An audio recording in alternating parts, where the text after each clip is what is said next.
नमस्कार दोस्तों, एक बार फिर से आपका स्वागत है जीके एक्सपर्ट कोचिंग में। तो दोस्तों आज हम देखने वाले हैं 23 दिसंबर की तीनों शिफ्टों में पूछे गए रियल प्रश्न। तो दोस्तों ये सारे क्वेश्चन रियल है, जिसका एग्जाम लगा है आप उससे वेरीफाई कर सकते हैं। 2025 लोरियस वर्ल्ड स्पोर्ट्स अवार्ड में किस टीम को Laureus world team of the year का पुरस्कार दिया गया? ये क्वेश्चन बार बार पूछा जाता है। मैंने कल भी आपको बताया था, पूरी लिस्ट बताई थी लोरियस वर्ल्ड अवार्ड की कौन सा पुरस्कार किसे किसे दिया गया है। तो यहाँ पे पूछा गया Laureus world team of the year का पुरस्कार है जो रियल मैड्रिड को ये पुरस्कार दिया गया है। नेक्स्ट क्वेश्चन है, वो भी बार बार रिपीट क्वेश्चन है, खेलो इंडिया यूथ गेम 2025 किस राज्य में आयोजित हुआ? बार बार पूछे जाने वाला क्वेश्चन है ये बिहार में आयोजित हुआ। बिहार के 5 शहरों में आयोजित हुआ। वो पूरी आपकी डिटेल मैंने कल भी बताई थी। और ये 7वां संस्करण था, ये आपको ध्यान में रखना है। 7वां संस्करण था। 4 मई से 15 मई 2025 को ये गेम आयोजित हुए थे। और पहले स्थान पर महाराष्ट्र आता जिसने 158 पदक जीते थे। और दूसरे स्थान पर हरियाणा, तीसरे स्थान पर राजस्थान इस खेलो इंडिया यूथ गेम्स में रहा था। नेक्स्ट है, फरवरी 2025 में किस खिलाड़ी ने 132 अंतरराष्ट्रीय फुटबॉल मैच जीतने का रिकॉर्ड हासिल किया है? तो 132 2025 में जो फुटबॉल मैच जीते हैं वो है क्रिस्टियानो रोनाल्डो, जिसने 132 अंतरराष्ट्रीय मैच जीते हैं। नेक्स्ट है, 2025 में किसने खुद का रिकॉर्ड तोड़ते हुए महिलाओं की 400 मीटर दौड़ में 51.12 सेकंड में पूरी करके स्वर्ण पदक जीता है? तो वो है ऐश्वर्या मिश्रा, जिन्होंने महिलाओं की 400 मीटर दौड़ के अंदर वो दौड़ 51.12 सेकंड में पूरी कर ली और स्वर्ण पदक जीता है। नेक्स्ट है, सिरके में 5 से 10% मिश्रण है। सिरका किसका 5 से 10% मिश्रण है? एसिटिक अम्ल है 5 से 10% मिश्रण। नेक्स्ट है, त्वरण किसके बराबर होता है? तो जो आपके ऑप्शन में दे रखा था उसके हिसाब से त्वरण होता है v minus you upon T, जो इसका फॉर्मूला दे रखा था। तो ये सही फॉर्मूला हो जाएगा यहाँ पे। और दोस्तों त्वरण क्या होता है? वेग में परिवर्तन की दर होती है, उसी को हम त्वरण कहते हैं। घनत्व का एसआई मात्रक क्या है? तो घनत्व का एसआई मात्रक है किलो प्रति मीटर क्यूब। नेक्स्ट है, लाइसोसोम का मुख्य कार्य क्या होता है? तो लाइसोसोम का मुख्य कार्य आपके ऑप्शन के हिसाब से दे रखा है कि बाहरी पदार्थ और पुरानी कोशिकाएं हैं उनका पाचन करना, ये लाइसोसोम का मुख्य कार्य होता है। अयस्क से शुद्ध धातु प्राप्त करने के लिए किस विधि का उपयोग किया जाता है?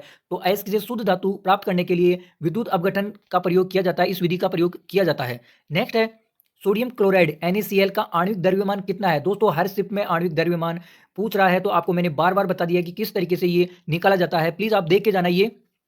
तो यहाँ NaCl है, उसमें Na यानी सोडियम का हो जाएगा 23 और Cl जो क्लोरीन है उसका हो जाएगा 35.5 हो जाएगा। तो इनका टोटल करेंगे तो ये हो जाएगा 58.5। तो सोडियम क्लोराइड का आणविक द्रव्यमान हो जाएगा 58.5। नेक्स्ट है दोस्तों, अप्रैल 2025 में आयोजित आईपीएल 2025 के 18वें संस्करण की उप विजेता टीम कौन सी है? आईपीएल से रिलेटेड क्वेश्चन भी बार बार पूछे जा रहे हैं दोस्तों, ये टॉपिक आप क्लियर करके जाना। दोस्तों जो टॉपिक मैं बता रहा हूँ क्लियर करके जाना, वो क्लियर करके ही जाना, इससे बार क्वेश्चन आ रहे हैं। तो जो 2025 में आईपीएल हुआ था वो 18वां संस्करण था, आपको ये बात ध्यान रखनी है। और विजेता टीम कौन थी? विजेता टीम रॉयल चैलेंज बेंगलोर थी, जिसने पंजाब किंग्स को हराया था। और ये कब हुआ था ये मुकाबला? ये 3 जून 2025 को अहमदाबाद के नरेंद्र मोदी स्टेडियम में खेला गया था और 6 रनों से इनको हराया था पंजाब को। और जो विजेता टीम है उसको 20 करोड़ रुपए पुरस्कार मिलते हैं और उप विजेता को 13.5 करोड़ रुपए मिलते हैं। ये सब चीजें आपको ध्यान में रखनी है। नेक्स्ट है, अवतल दर्पण की फोकस दूरी का चिन्ह क्या होता है? दोस्तों अवतल दर्पण होती है उसका वो ऋणात्मक होती है, उसका माइनस होता है, यानी अवतल दर्पण की फोकस दूरी का चिन्ह होता है वो ऋणात्मक होता है। यदि किसी वस्तु को उत्तल लेंस के मुख्य फोकस यानी F1 पर रखा जाता है तो उसका प्रतिबिंब कहाँ और कैसा बनेगा? दोस्तों अगर F1 पर रखा जाता है तो इस स्थिति में उसका प्रतिबिंब अनंत पर बनेगा, वास्तविक और अत्यधिक आवर्धित होगा। नेक्स्ट है दोस्तों, लेंस वाला टॉपिक क्लियर करके जाना, वेरी इंपॉर्टेंट है ये। जब चलती हुई गाड़ी अचानक रुकती है तो उसमें बैठा हुआ व्यक्ति आगे की ओर झुक जाता है। तो यह न्यूटन का कौन सा नियम है? किस कारण से यह घटना होती है? तो ये जड़त्व का नियम है, जिसे न्यूटन का प्रथम नियम भी कहते हैं, यानी न्यूटन का प्रथम नियम या फिर जड़त्व का नियम है ये। इसके अनुसार कोई वस्तु अपनी विराम अवस्था या एक समान गति अवस्था में तब तक बनी रहती है जब तक उस पर कोई बाह्य बल काम ना करे। नेक्स्ट है दोस्तों, यदि दो वस्तुओं के द्रव्यमान m1 और m2 है, उनका द्रव्यमान, दो वस्तुएं हैं जिनका द्रव्यमान m1 और m2 है, अगर उस द्रव्यमान को दुगुना कर दिया जाए तो सार्वत्रिक गुरुत्वाकर्षण नियतांक पर क्या प्रभाव पड़ेगा? तो जी का मान है वो हमेशा अपरिवर्तित रहेगा। अगर इसका वस्तु का द्रव्यमान अगर दुगुना कर दिया जाए तो आपके ऑप्शन में दे रखा था जी का मान अपरिवर्तित रहेगा। नेक्स्ट है, 2025 में अंतर्राष्ट्रीय ओलंपिक समिति की पहली महिला और पहली अफ्रीकी अध्यक्ष कौन बनी? ये बार क्वेश्चन पूछा गया है, क्लियर कर लेना। क्रिस्टी कोवेट्री है जो कि जिम्बाब्वे की है, पहली महिला है और पहली अफ्रीकी महिला है जो अध्यक्ष बनी है। नेक्स्ट है, जून 2025 में इंग्लैंड के खिलाफ किस भारतीय विकेट कीपर बल्लेबाज ने दोनों पारियों में शतक लगाया है? तो ये ऋषभ पंत है जिन्होंने दोनों पारियों में शतक लगाया है। ये भी ध्यान रखना, पहली पारी में 134 और दूसरी पारी में 118 रन उन्होंने बनाए हैं। यदि 2 ओम, 6 ओम, 8 ओम, 10 ओम और 14 ओम के प्रतिरोध श्रेणी क्रम में, यहाँ पे श्रेणी क्रम दे रखा है, श्रेणी क्रम में जुड़े हो तो तुल्य प्रतिरोध का मान क्या होगा, ये भी बार-बार क्वेश्चन पूछा गया है। कल ही क्वेश्चन आया था, बताया था टोटल आर हो जाएंगे उनके, आर प्रतिरोध का मान, सभी इन ओम को इनको जोड़ लेंगे प्रतिरोधों को, तो इस हिसाब से ये इसका उत्तर आ जाएगा 40 ओम। नेक्स्ट है जून 2025 में जारी सतत विकास लक्ष्य सूचकांक, ये बार बार क्वेश्चन पूछा जा चुका है, देख लेना आराम से, क्लियर कर लेना, बिल्कुल आपके एग्जाम में आ सकता है। तो भारत की रैंक पूछी है उसमें, तो भारत की रैंक है 99, 99 स्थान है, 167 देशों में से 99 स्थान है।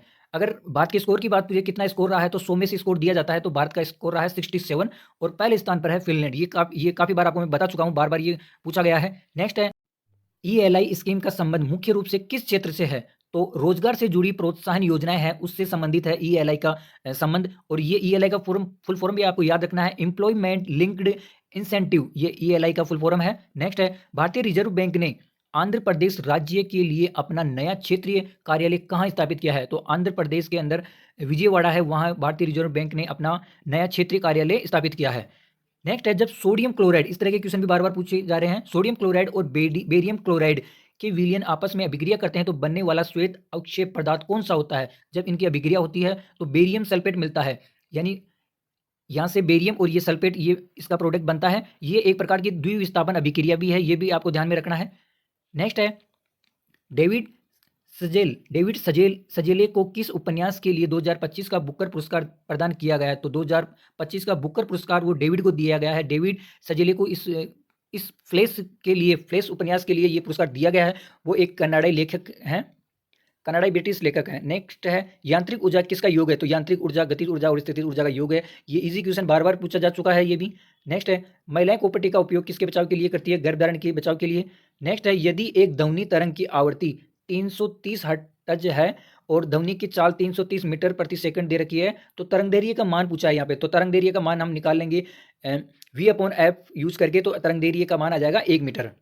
नेक्स्ट है भारतीय रिजर्व बैंक के किस पूर्व गवर्नर को 2025 में प्रधानमंत्री का मुख्य सचिव के रूप में नियुक्त किया गया है, तो वर्तमान में प्रधानमंत्री का मुख्य सचिव कौन है, तो वर्तमान में प्रधानमंत्री का मुख्य सचिव है शक्तिकांत दास है, जो कि पहले भारतीय रिजर्व बैंक के पूर्व गवर्नर थे। नेक्स्ट है पौधे में पेरेकाइमा उत्तक का मुख्य कार्य क्या है, तो ये क्वेश्चन भी पूछा जा चुका है 1-2 बार। तो पेरेकाइमा का उत्तक का मुख्य कार्य है भोजन का भंडारण करना, पौधे में भोजन का भंडारण करना है। नेक्स्ट है मोथो चक्रवात ने, जो कि आंध्र प्रदेश में आया था, आंध्र प्रदेश के किस जिले में सबसे अधिक प्रभावित किया है, यानी किस जिले को सबसे अधिक प्रभावित किया है, ये आंध्र प्रदेश में आया था और आंध्र प्रदेश के काकीनाडा क्षेत्र है या काकीनाडा जो जिला है उस जिले को सबसे अधिक प्रभावित किया है।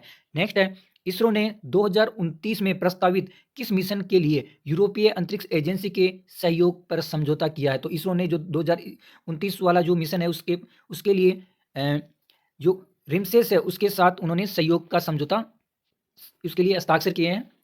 नेक्स्ट है वक्फ अधिनियम 1995 का नया नाम क्या प्रस्तावित किया गया है, तो ये काफ़ी सुर्खियों में रहता है वक्फ अधिनियम, तो इसका नया नाम कर दिया गया है संयुक्त वक्फ प्रबंध अधिकारिता दक्षता और विकास अधिनियम, जिसको हम शॉर्टकट में उम्मीद भी बोलते हैं, UMWED, तो ये भी आपको ध्यान में रखना है। नेक्स्ट है अस्थि, मतलब हड्डी और मांसपेशियों को जोड़ने वाले उत्तक को क्या कहते हैं, तो उसको टेंडन कहते हैं। अस्थि और हड्डी और मांसपेशी, मतलब अस्थि हो या हड्डी हो, अगर उसको मांसपेशियों से जोड़ा जाता है उसको टेंडन कहते हैं, लेकिन अगर हड्डी से हड्डी को जोड़ा जाता है तो उसको लिगामेंट कहते हैं, लिगामेंट से जुड़ी होती है। नेक्स्ट है फीफा महिला विश्व कप 2027 कहाँ आयोजित होगा, तो 2027 का फीफा महिलाओं का 2027 में ब्राजील में होगा, और 2027 में होने वाला है वो होगा 10वां संस्करण होगा।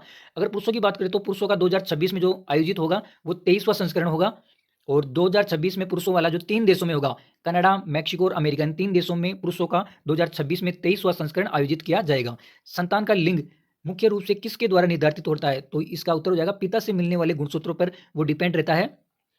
नेक्स्ट है भौतिकी में कार्य को बल के रूप में कैसे परिभाषित किया जा सकता है, तो कार्य को, इसका आपको दे रखा था कार्य बराबर बल गुणा विस्थापन, तो इससे अगर आपको बल और विस्थापन दे रखा हो कार्य पूछे तो ये फॉर्मूला लगा के हम कार्य भी निकाल सकते हैं।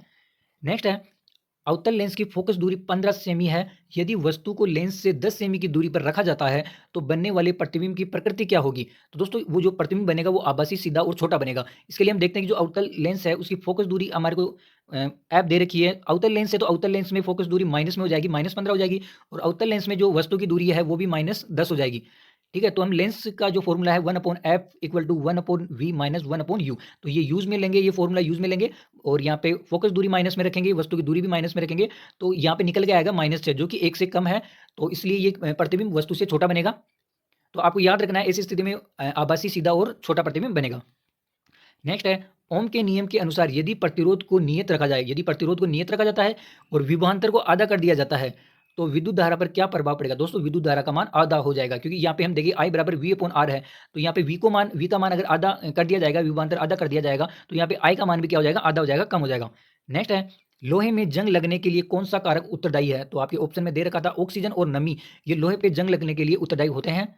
नेक्स्ट है, विश्व बौद्धिक संपदा सूचकांक 2025 में भारत का क्या रैंक है? तो विश्व बौद्धिक संपदा सूचकांक 2025 में भारत का 38वां रैंक है, 139 में से कितना है? 38वां है। और जारीकर्ता कौन है? कौन विश्व बौद्धिक संपदा सूचकांक जारी करता है? तो विश्व बौद्धिक संपदा संगठन है जो इसको जारी करता है। और पहले स्थान पर कौन रहा? स्विट्जरलैंड पहले स्थान पर रहा। तो ये आपको सारे ध्यान में रखने हैं। नेक्स्ट है, विश्व टीबी रोग दिवस 2025 की थीम क्या थी? तो ये इसकी थीम थी हाँ हम टीबी को खत्म कर सकते हैं, प्रतिबद्ध हो, निवेश करें और परिणाम दें। ये इसकी क्या नाम इसका थीम था, इसकी विषय था। हर साल 24 मार्च को टीबी दिवस मनाया जाता है, तो ये भी आपको ध्यान रखना है, टीबी कब मनाया जाता है? टीबी दिवस 24 मार्च को मनाया जाता है। किस एशियाई टेनिस खिलाड़ी ने अपने कैरियर में सबसे अधिक एकल टेनिस का खिताब जीता है? तो एकल टेनिस का खिताब जो जीता है वो चीन की ली ना है, जिन्होंने ये खिताब जीता है, और उन्होंने अब तक कुल 9 WTA एकल का खिताब जीता है। नेक्स्ट है, मार्च 2025 में दोस्तों करंट अफेयर अगर आप पढ़ो तो जनवरी से लेकर अक्टूबर तक पढ़ लेना, अक्टूबर तक के करंट अफेयर आ रहे हैं आपको, बस यही 2025 के ज़्यादा करंट अफेयर पूछे जा रहे हैं। मार्च 2025 में भारतीय प्रतिभूति और विनिमय बोर्ड के अध्यक्ष कौन बने? ये भी बार बार क्वेश्चन पूछा जाएगा दोस्तों, अधिकांश क्वेश्चन आप कर दोगे अगर आप रोज एनालिसिस देखोगे तो बार बार क्वेश्चन रिपीट हो रहे हैं, इससे आपको ये भी पता चलेगा कि कौन से टॉपिक से ज़्यादा क्वेश्चन पूछे जा रहे हैं। तो मार्च 2025 की बात करें तो ये नए बन गए थे, तुहिन कांत पांडे हैं, 1 मार्च 2025 को उन्होंने माधवीपुरी बूच का स्थान लिया है। तो अगर आपको मार्च से पहले का पूछे तो माधवीपुरी बूच आ जाएगा। तो दोस्तों ये थे सारे रियल प्रश्न, तो प्लीज़ वीडियो को लाइक कर देना, चैनल को सब्सक्राइब जरूर कर देना। धन्यवाद।